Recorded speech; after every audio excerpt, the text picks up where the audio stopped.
Iran में Trump के खिलाफ साजिश की आशंका को लेकर अब खबर समझिए। जहां ट्रंप के खिलाफ ईरान में क्राउड फंडिंग और पैसा जुटाने के लिए क्राउड फंडिंग प्लेटफॉर्म भी लॉन्च किया गया है।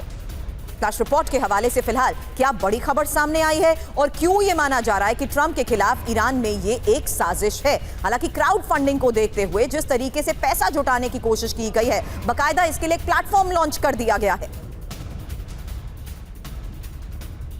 तो बड़ा सवाल यही कि क्या ट्रंप के खिलाफ ईरान में ही साजिश, क्योंकि कट्टरपंथी ईरानी संगठनों ने क्राउड फंडिंग की शुरुआत कर दी है। अब तक जितना फंड जमा हुआ है उसकी तस्वीरें भी पोस्ट की हैं और ईरानी मौलवी अब्दुल माजिद खरगानी फंड जुटा रहे हैं। टेलीग्राम ऐप के जरिए मैसेज फॉरवर्ड भी किए जा रहे हैं। पैसा जुटाने के लिए क्राउड फंडिंग प्लेटफॉर्म की भी कैसे शुरुआत हो चुकी है उसकी तस्वीर आपने देखी। लेकिन एक और बड़ी खबर है और ईरानी राष्ट्रपति की हत्या के षड्यंत्र को लेकर खबर बहुत बड़ी है, जहां पेजेश्कियान का यह बड़ा दावा कि मोसाद ने हत्या की कोशिश की।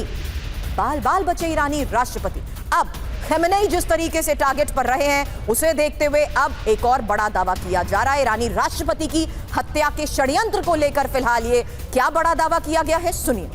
तो ईरानी राष्ट्रपति की हत्या का षड्यंत्र, खबर यह कि इजरायल ने ईरानी राष्ट्रपति की हत्या की साजिश रची, ये दावा किया जा रहा है। राष्ट्रपति पेजेश्कियान ने एक इंटरव्यू में यह दावा किया हत्या की साजिश के पीछे अमेरिका नहीं इजरायल था। एक बैठक के दौरान वहां इजरायल ने बमबारी की है और इजरायल के एजेंट्स ने आईडीएफ को जानकारी भी दी थी। हमले में बाल बाल बच गए थे पेजेश्कियान। बड़ी बात यह है कि पेजेश्कियान ने हत्या की तारीख नहीं बताई है और हमला कहां हुआ इसकी भी जानकारी नहीं दी है। अब डिन्नी सर, ये बच गए या इन्हें बख्श दिया गया? मैम, मुझे लगता है कि आपका जो सेकंड स्टेटमेंट है शायद बख्श दिया गया ज्यादा ठीक होगा, क्योंकि अगर इजरायल चाहता तो शायद डेफिनेटली उनको न्यूट्रलाइज कर सकते थे।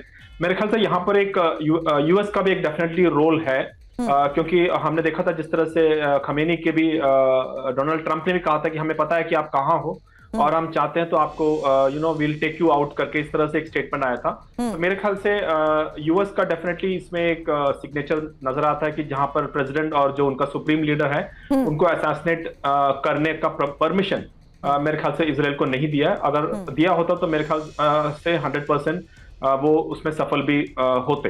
बिल्कुल। हालांकि खमेनेई तो टारगेट पर रहे हैं, ऐसे में ईरानी राष्ट्रपति की हत्या के षड्यंत्र को लेकर भी बड़े दावे कर दिए गए।